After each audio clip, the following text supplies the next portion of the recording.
Mais est-ce que ça a toujours été facile pour toi de t'intégrer dans tous les milieux, que ce soit estudiantin ou dans les milieux dans les autres milieux? Est-ce que c'est facile pour toi de t'intégrer? Est-ce que l'intégration a été facile? Est-ce qu'il t'est arrivé de perdre confiance, de perdre ton estime de soi? Mon estime de soi, bon. C'est sûr que mon intégration n'a pas été facile. C'était facile de perdre la confiance en soi quand on te disait comme quoi que tu étais différente des autres. Comme c'est sûr que la confiance se minimise. Aussi, pour que je puisse comme percer et grandir, comme moi je suis une personne très compétitive. Je voulais toujours avoir la meilleure note en classe. Quand j'avais 12 ans, j'étais dans un... Cœur à cœur, un rendez-vous avec ton présent pour transformer ton futur. Cœur à cœur, parce que Dieu agit encore. Cœur à cœur, parce que Dieu agit encore. Cœur à cœur, témoignage puissant. Cœur à cœur, consolation, transformation. Cœur à cœur, délivrance et joie.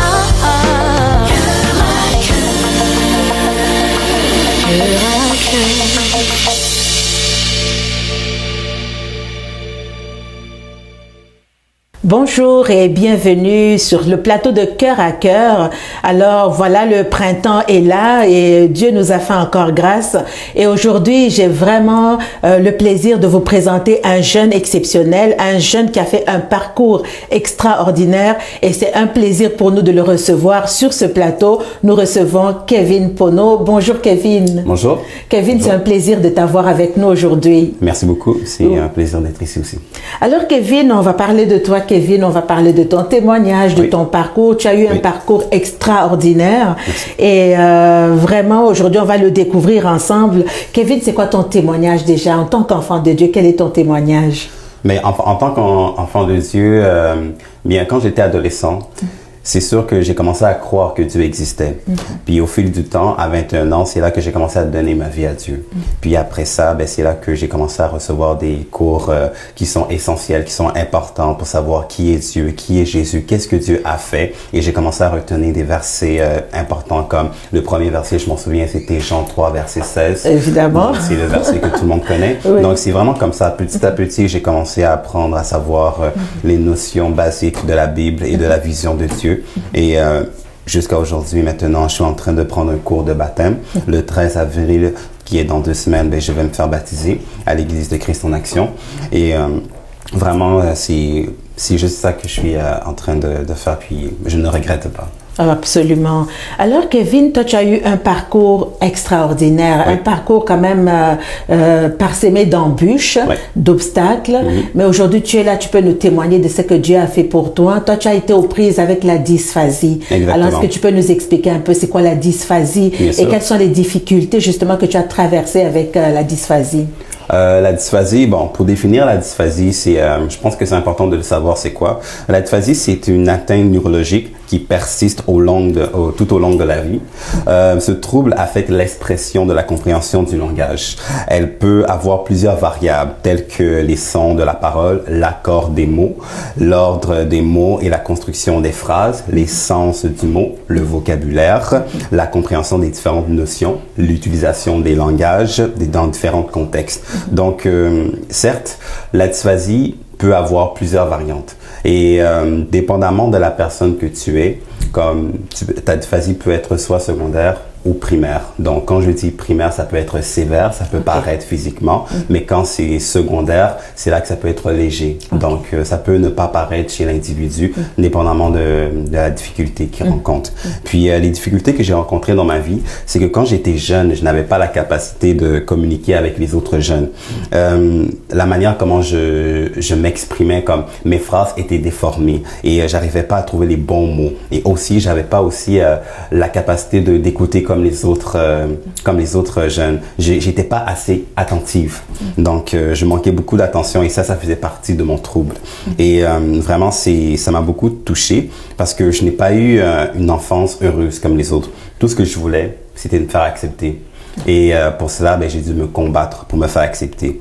Donc, malgré ma dysphasie, j'ai quand même pu persévérer. Voilà. Et ça, c'était vraiment le parcours du combattant, parce que ça, c'est depuis que tu es enfant. Tu me disais que tu as commencé à parler à partir de 5 ans. Ça a été vraiment difficile, ça. Oui, exactement. Oui. Alors, comment est-ce qu'en dépit, parce qu'aujourd'hui, on voit que tu as un parcours quand même vraiment qui mérite un grand bravo. Merci. Mais il y a eu beaucoup de difficultés. Comment est-ce que tu as fait pour croître en dépit de la dysphasie? Bien, malgré mon trouble, j'étais une personne, ou bien je suis encore aujourd'hui, une personne qui voyait grand. Comme je vois grand, je suis vraiment très visionnaire. Comme je vois grand dans tout ce que je voudrais entreprendre. Et sachant que j'étais différent des autres, ben, j'ai comme voulu progresser dans ce que je voulais entreprendre. Comme je mettais le double de mes efforts dans le but d'améliorer ma communication, mon écoute et ma compréhension à travers l'école. Or, je faisais aussi du sport et je m'entraînais aussi quotidiennement pour garder la forme physique et mentale.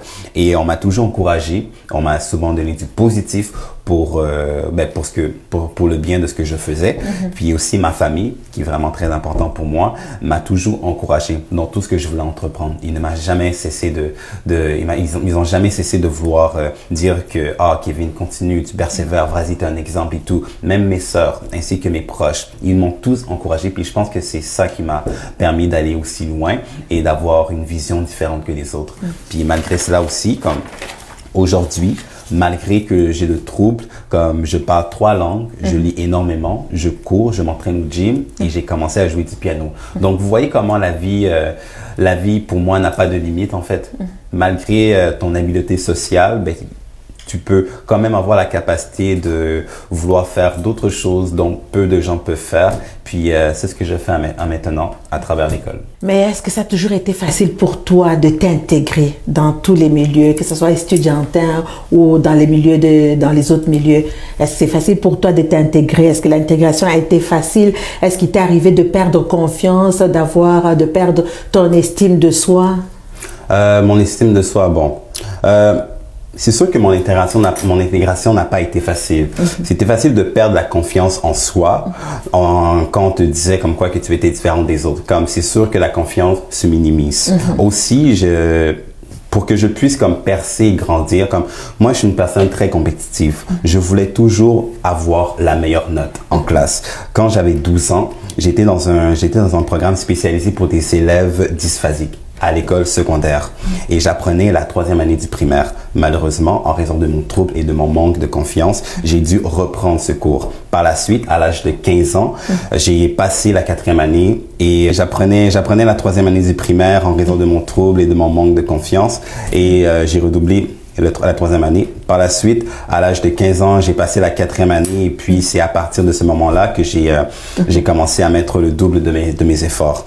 À l'âge de 16 ans, j'ai gradué mon année primaire et puis par la suite, à 17 ans, 18 ans, c'est là que j'ai fait mon secondaire 1, mon secondaire 2 et ainsi de suite. Puis maintenant, actuellement, je suis au cégep. Je suis en train de faire mon programme en sciences humaines, en psychologie. Puis jusqu'à maintenant, il va me rester une session, puis après ça, c'est là que je vais graduer au collégial, puis je vais poursuivre mes études à l'université. Wow, bravo, vraiment bravo. Et donc là, ça a fallu la persévérance. La persévérance a pourtant une place très importante. Hein?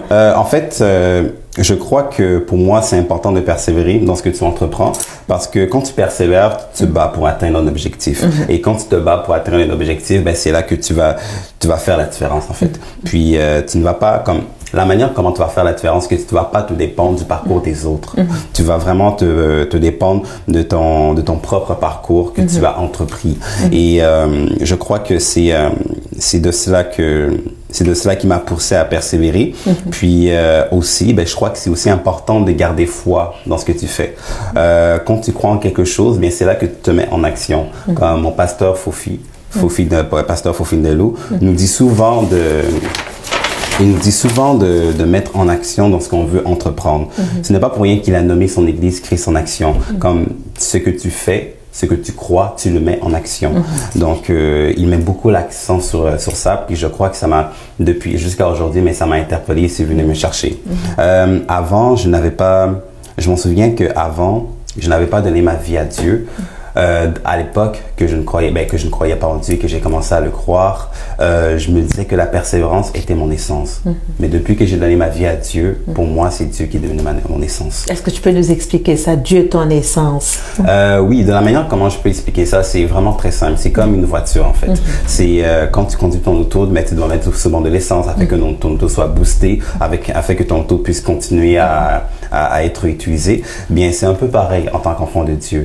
Le fait d'aller à l'église, le fait d'aller dans les soirées de prière, le fait de passer du temps avec tes frères et tes sœurs, parler de la Bible, parler de ce que Jésus a fait, parler des histoires, parler du passé, je pense que pour nous, ça nous rafraîchit et ça nous permet de vouloir continuer à marcher selon la volonté de Dieu. Donc pour moi, c'est ça en fait. Quand tu te retournes vers Dieu, peu importe la situation, Dieu va te donner toujours le courage parce que Dieu voit toujours le bien en toi. C'est pourquoi pour moi, c'est vraiment essentiel de penser et de dire que Dieu est en essence. Dieu est notre essence. Oui. Alors Kevin, tout à l'heure, tu disais que tu as eu du retard dans le parcours scolaire justement à cause de tous les troubles que tu as eu. Tu t'es retrouvé donc dans des classes où tu avais des élèves plus jeunes que toi ou bien est-ce que c'était plus ou moins la même chose? À l'époque, oui. C'est sûr que j'étais avec des élèves qui avaient mon âge. Il y avait des élèves qui avaient mon âge et tout. Mais sinon, oui, il y avait des élèves qui étaient plus jeunes, d'autres qui étaient plus vieux. Mais entre-temps, ça ne m'a pas empêché de vouloir persévérer dans mon parcours. Puis aussi, avec le temps, quand tu grandis, tu matures, tu prends la maturité. Donc, tu deviens un peu l'exemple. Exactement. Donc, c'est vraiment un peu ça. Puis, jusqu'à aujourd'hui, au moment où je suis au cégep, oui, peut-être j'ai l'air vieux, mais moi, je me dis tout le temps que quand tu es rendu dans un milieu collégial, pour aller soit à l'université ou être dans le milieu de travail, comme je crois que ça serait plus important d'être avec des personnes qui sont plus matures en fait. Parce que je crois que c'est à partir de là que tu vas essayer de voir ce que tu veux faire plus tard dans la vie. Et non, c'est vraiment important de traîner avec les gens qui peuvent t'influencer, pas t'influencer, mais qui peuvent être des bonnes personnes pour toi en fait. Des bonnes influences finalement. Exactement, ouais. Oui, mais Kevin, donc on a parlé de toutes ces difficultés-là, c'était pas évident, c'était pas facile. Heureusement que ta famille était là pour t'encourager, surtout Dieu, ton essence, Dieu celui qui te booste et tout ça. En dépit de toutes ces difficultés, Kevin, tu étais le représentant de ton école. Tu étais le président de ton école. Et puis, j'ai suivi ton intervention justement dernièrement avec le maire de Terrebonne. J'étais tellement fière de toi. Donc, malgré toutes ces difficultés, tu gravis les échelons, tu avances, tu sautes les obstacles. Aujourd'hui, il y a tellement de jeunes qui décrochent, il y a tellement de jeunes qui se découragent, qui laissent tomber, qui lâchent prise. Aujourd'hui, tu es un exemple pour ces jeunes-là. Quel est le message que tu peux leur donner aujourd'hui? Bien, pour préciser ce que vous avez dit, c'est vrai, j'ai été le président de l'école, j'ai beaucoup fait de choses. Comme, mis à part de cela, ce qui m'a aussi poussé à aller loin, j'ai aussi fait du sport. Comme actuellement, ce que j'ai fait, et ce que j'ai pu faire pour montrer aux gens que je suis capable de faire la différence, comme j'ai commencé à lire beaucoup, je lisais beaucoup, j'allais au gym, je courais, je nage, puis actuellement, je suis en train d'apprendre le piano. Donc, pour moi, ça m'aide beaucoup à vouloir... à garder la forme, puis aussi à vouloir aller loin dans ce que je veux entreprendre. Puis à l'école, au niveau, durant mes études primaires, dans le milieu secondaire, j'ai représenté tous les programmes spécialisés en tant que président. Et durant mes études secondaires, c'est là que j'ai représenté tous les étudiants de l'école en tant que président de l'association étudiante. Et oui, je suis intervenu en tant que citoyen auprès du maire Laplante à Terrebonne concernant les infrastructures dans mon quartier et c'était dans le cadre de mon travail.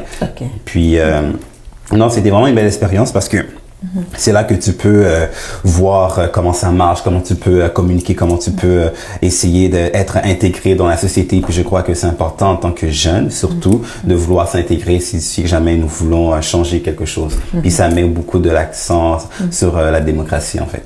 Donc, voilà pourquoi. Mais ce que j'aimerais beaucoup envoyer comme message aux étudiants et aux jeunes qui sont dans l'incapacité de vouloir aller loin ou qui sont en remise de questions, c'est de croire dans ce que vous voulez entreprendre en fait.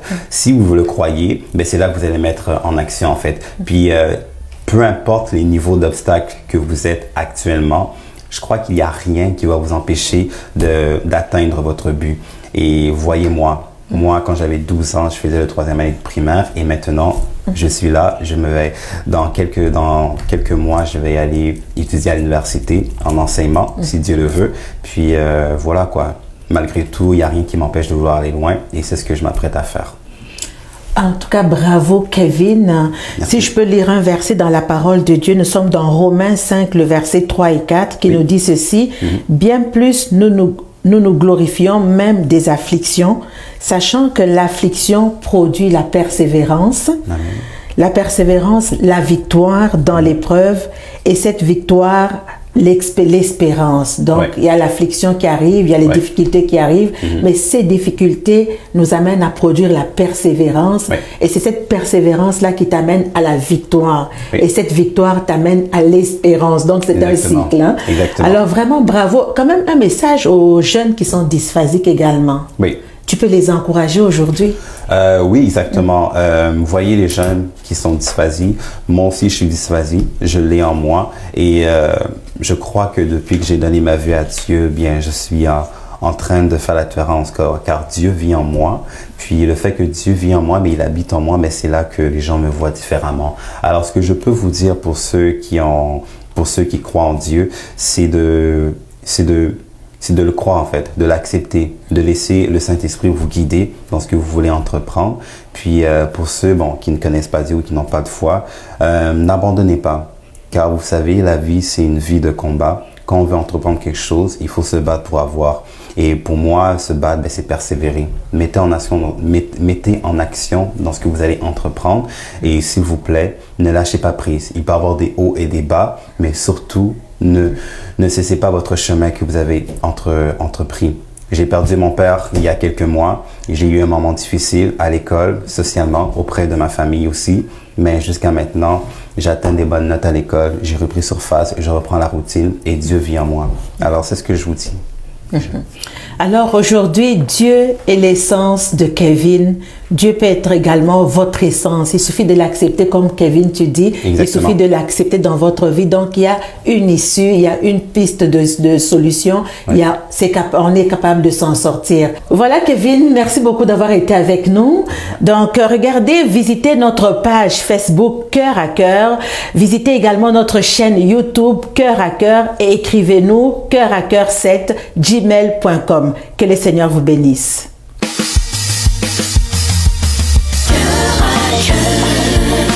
Témoignage puissant. Cœur à cœur. Consolation, transformation. Cœur à cœur. Délivrance et joie. Cœur à cœur.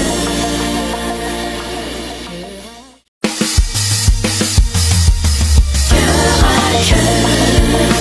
Témoignage puissant. Cœur à cœur. Consolation, transformation. Cœur à cœur. Délivrance et joie. Cœur à cœur. Cœur à cœur. Cœur à cœur. Témoignage puissant. Cœur à cœur. Consolation, transformation. Cœur à cœur. Délivrance et joie. Cœur à cœur. Cœur à cœur.